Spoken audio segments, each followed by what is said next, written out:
Hi, today I'm going to tell you an example of wheel loader failure. This is Sammy from SINOMACH Heavy Industry.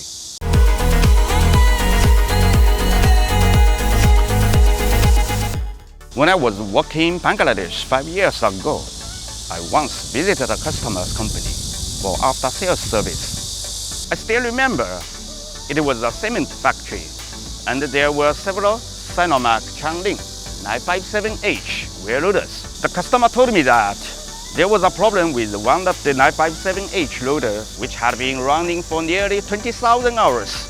The problem was that when the bucket pushed the material, the loader will shake abnormally and there would be abnormal sound. Then I checked all the bolts of engine, gearbox, tires, and the driving axle and made sure they were all tight.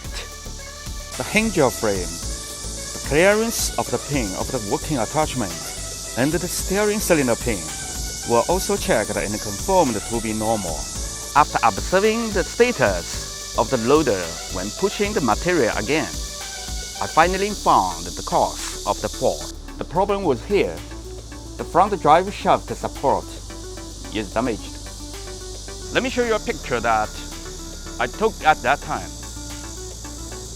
The front drive shaft is an important part of power transmission between the gearbox and the front driving axle.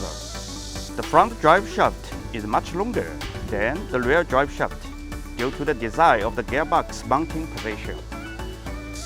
In order to protect the front drive shaft from shaking during rotation, the front drive shaft support is designed and installed here.